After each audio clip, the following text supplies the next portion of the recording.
Salmebit es Palitra Newsia, თქვენ კი უყურებთ გადაცემა მკურნალს. მე კი მისი წამყვანი ანესთეზიოლოგი ქეთევან არაბიძე გახლავართ ტრადიციულად ყოველ ოთხშაბათს ჩვენ სტუდიაში. მე როგორც დაგკვირდით, ყოველთვის შემოგთავაზებთ იმ სიახლეებს, რომელიც გვაქვს სამედიცინო სივრცეში და დღესაც ერთ-ერთი სიახლე მოგიმზადეთ. დღეს ჩვენ ვისაუბრებთ კერძოდ ეპილეფსიაზე. სტუმრად გვყავს ქალბატონი ნინო გზირიშვილი, ნევროლოგი, ეპილეპტოლოგი, ეპილეფსიის ცენტრის ხელმძღვანელი და ასოცირებული პროფესორი. გამარჯობა ქალბატონო ნინო, ძალიან დიდი მადლობა რომ მობრძანდით ჩვენ სტუდიაში. სანამ გადავიდოდეთ ახალ მოწყობილობაზე, ეპილეფსიაზე მინდა ვისაუბროთ და მის მკურნალობის მეთოდებზე.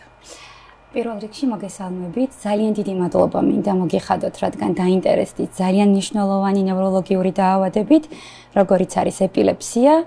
მოგახსენებთ, რომ ეპილეფსია ეს არის თავის ტვინის ნევროლოგიური ქრონიკული დაავადება, რომელიც ხასიათდება გარკვეული ეპილეფსიური შეტევებით. ეს ეპილეფსიური შეტევები შესაძლებელია იყოს სხვადასხვა ტიპის, სხვადასხვანაირი, ძალიან მრავალნაირია და შესაბამისად ამის მართვისთვის მთლიანად შექმნილია ძალიან დიდი ჯგუფი, მსოფლიო ჯგუფი, როგორც ევროპაში, ასევე ამერიკაში, რომ ვიმუშაოთ თუ რითი დავეხმაროთ პაციენტებს. ეხლა რაც შეეხება მკურნალობის მეთოდებს, ეს გახლავთ მკურნალობის პირველი მეთოდი მედიკამენტოზური, რა თქმა უნდა, როდესაც 70-75%-ში ანტიეპილეფსიური მედიკამენტის მკურნალობის დაწყებისთანავე შეტევები შესაძლებელია იყოს განკურნებადი, ანუ მართვადია ძალიან მარტივად.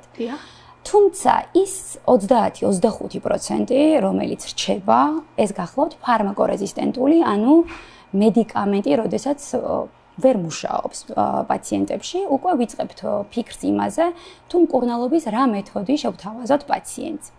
ზოგადად როგორ დგება ეს საკითხი, როდის ვთვლით, რომ პაციენტი არის მედიკამენტის მიმართ რეზისტენტული, ანუ არ არის ეფექტური ეს მკურნალობა. როდესაც მინიმუმ 1 თვის განმავლობაში მიუხედავად ანტიეპილეფსიური მკურნალობისა, როდესაც ნაცადია 1 ტიპის, ან მეორე ტიპის მედიკამენტოზური მკურნალობა და აქვე მინდა მოსახლეობას შევახსენო, რომ დაახლოებით 45 ანტიეპილეფსიური მედიკამენტია რეგისტრირებული მსოფლიო მასშტაბით.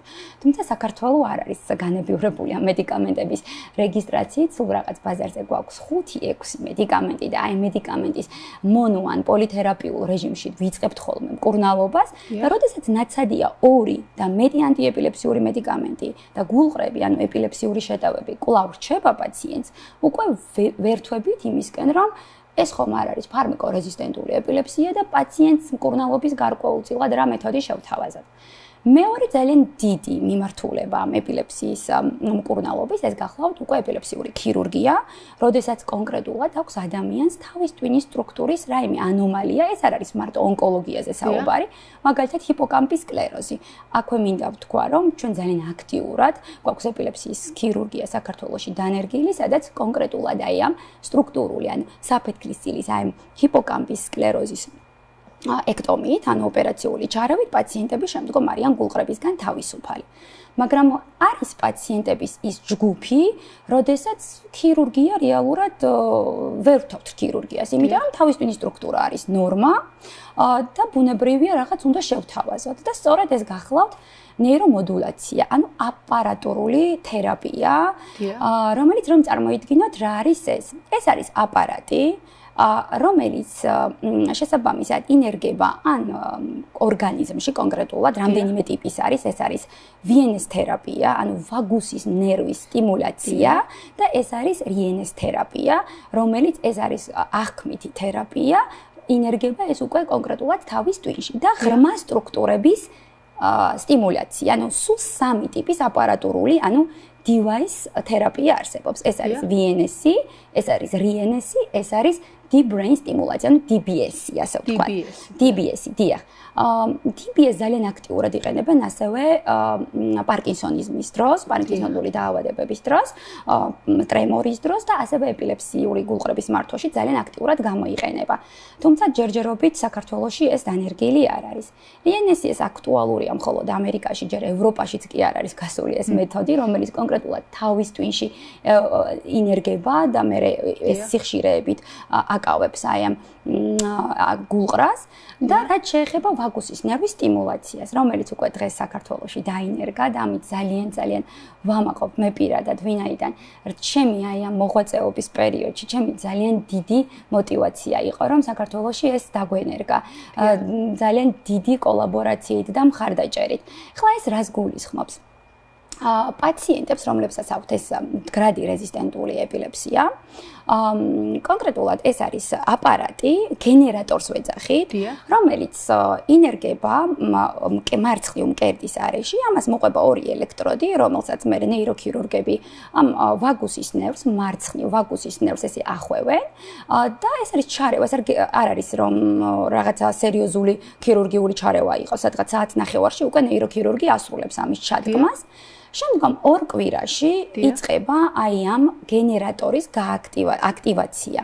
აქტივაცია კონკრეტულად ხდება ჩემს მიერ, ერთადერთია ჯერჯერობით საქართველოში, რომელიც ჩვენ გვაქვს. ეს არის კონკრეტული პლანშეტის ტიპის, აქ არის პროცესი მთლიანად ჩანერგილი და აქ არის მთელი პროტოკოლი, თუ როგორ უნდა მოხდეს აი ამ გენერატორის გააქტიურება პაციენტისთვის. შემდგომ აი ეს არის სპეციალური მოწყობილობა, რომელსაც კონკრეტულად ვადებთ პაციენტს იმ ნაწილზე, სადაც გენერატორია ჩანერგილი და ყოველ 2 კვირაში გზრდით სიხშირეს.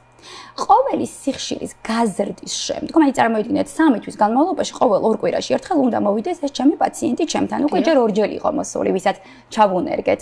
ერთადერთი პაციენტია საქართველოში ჯერჯერობით. უკვე გაკეთდა. უკვე გაკეთდა ეს აპრილში გაკეთდა, 23 აპრილს იმპლანტაცია მოხდა და ეხლა ვართ მართვის პროცესში. ეს გახლავთ პაციენტი 32 წლის, რომელსაც ჰქონდა ძილში 2-3 კრუნჩხვითი გულყრა. კრუნჩხვითი გულყრა, რომელიც ძალიან მაღალი რისკია, როგორც უეცარი გარდაცვალების სუდებს ვეძახით, ამას ძალიან აქტუალური ტერმინია და უეცარი გარდაცვალების, ტრავმატიზაციის შესაბამისად ეს არის მეთოდი, რომელიც აუცილებლად უნდა შეგვეთავაზებინა პაციენტისთვის და შესაბამისად უკვე ამ პაციენტის გულყრების სიხშირე რაც ჩავთეთ, კვირაში ერთხელ ემართება. ანუ კვეთრად შეუმცირდა. მით უმეტეს ეს პაციენტი არ იყო კარგი კანდიდატი ამ VNS თერაპიის, თქვენ წარმოიდგინეთ. ეხლა ამას გეტყვით, შერჩევის კრიტერიუმზე რომ ვისაუბროთ, ანუ როდის ჩავთოთ პაციენტი ვაგუსის ნერვის თერაპიაში. პირველ რიგში, ასაკობრივი ზღვარი გვაქვს. ეს არის 4 წლიდან ზემოთ. სხვადასხვა ქვეყანაში ეს იურიდიული პროტოკოლებია გარკვეულწილად, აი მაგალითად აზიაში 2 წლიდან რთავენ, თურქეთში 4 წლიდან, ევროპაში 4 წლიდან. 4 წლიდან ზემოთ ვთავაზობთ ჩვენ საქართველოში უკვე ამ ვაგუსის ნერვის სტიმულაციით თერაპიას. აუცილებლად ამ შემთხვევაში პაციენტს უნდა ჰქონდეს რამდენიმე ეპილეფსიური გულყრა თვეში და ეს უნდა იყოს ფარმაკორეზისტენტული, როგორც ვთქვით. ანუ მედიკამენტზე არ უნდა, რომელსაც არ ქონდა არანაირი შედეგი და ვერ ვთავაზობთ ვერც ქირურგიას, ვერ ვთავაზობთ მაგალითად დიეტა თერაპიას, კეტამინოთერაპია, ერთ-ერთი კიდევ მკურნალობის მეთოდი, რომლის დაცვაც ძალიან უჭირთ პაციენტებს. და ეს VNS თერაპია ძალიან ეფექტურია ბავშვებში. უფრო ეფექტურია ბავშვებში, ვიდრე მოზრდილ ასაკში. მე ხა მოზრდილთა ეპილეპტოლოგი ვარ, ბუნებრივია და რატომ არის უფრო ეს უფრო ეფექტურია, სავარაუდოდ ეხა ზუსტად ნამდვილად არ არის დადგენილი კონკრეტულად რატოა უფრო ეფექტური. შესაბამისად ესეთი მოსაზრებაა, რომ ადრეულად დაწყებული ეპილეფსიური გულყრები უფრო მართვადია, ვიდრე ასაკში დაწყებული ეპილეფსიური შეტევები. აი 8-10 წლამდე მაგალითად გენერალიზებული ეპილეფსიის მქონე პაციენტები, ანუ სულ 2 ტიპის ეპილეფსია გვაქვს, აი ესეთი უხეშად რო ვთქვათ. ეს არის ფოკალური, ეს არის გენერალიზებული. აი პაციენტს, რომელსაც გენერალიზებული ეპილეფსიის მქონე პაციენტს გულყრები ეწყება 10 წლის და ზემოთ, მედიკამენტის შეწყვეტის ალბათობა ძალიან დაბალია და შეიძლება მთელი ცხოვრება მიიღოს ეს პრეპარატი. მაგრამ თუ შეტევები ეწყება 10 წლიდან ქვემოთ, აი 9 წლამდე, 3-4 წლის მერე აუცილებლად მცდელობაა, რომ მედიკამენტი შეწყდეს და დავაკვირდეთ შეტევები აქვს თუ არ აქვს. დიდი ალბათობით უწყდებათ ანუ ეს შეტევები. აი ესეთი მოზრდილია, მაინც მერე ყალიბდება ნერვული სისტემა, უფრო აი ესეთი აზრია, რომ უფრო მეტად ეფექტურია ყველა ჩარევა. ნეიროქირურგიული ჩარევები სხვათა შორის, რაც უფრო ადრეულ ასაკში ხდება, მით უფრო გამოსავალი უკეთესია. რაც შეეხება თვითონ ანუ ჩართვის კრიტერიუმებზე მსჯელობდით ახლა მე და თქვენ ერთ-ერთი კიდევ ყველაზე ეფექტური ასე ვთქვათ ნიშანი აქვს ვიენის თერაპიის ჩართვას ის რომ გარდა გულყრებისა ძალიან კარგად მოქმედებს ხასიათზე და ემოციურ ფონზე. აი მაგალითად დეპრესიაში ეხლა როდესაც გაქვთ დღეში 4 და 5 გულყრა თავისთავად არის დეპრესიული ადამიანი და აქედან გამომდინარე ეს ვიენეს აპარატი დივაისის გააქტივება ძალიან კარგად მოქმედებს პაციენტის ხასიათობრივ ცვლილებებზე. ეს ეპილეფსიაც რომ არ კონდეს მსოფლიოში ევროპაში დეპრესიის მართვისთვის ერთ-ერთი ძალიან მნიშვნელოვანი მკურნალობის მეთოდია.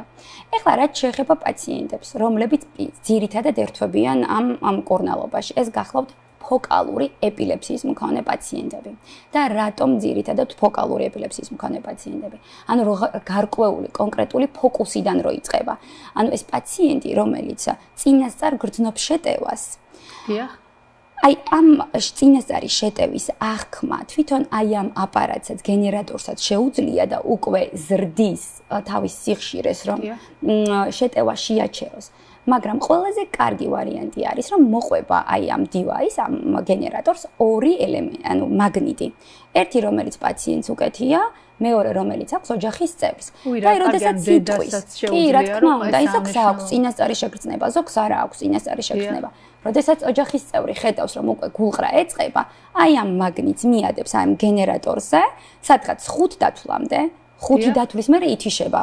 ამიტომ 5 დათვლამდე პროტოკოლია სპეციალური და ამაზე სპეციალური ტრენინგი აქვს ოჯახის წევრებს გავლილი. 5 დათვლამდე დაითვლის და ეს შეტევა აღარ გადადის დიდ გულყრაში. აქვე მინდა აღვნიშნო რომ ვიენეს თერაპია ეს არ არის მკურნალობა ეპილეფსიის. ეს არის რომ ვმართოთ ჩვენი ეპილეფსიური შეტევები.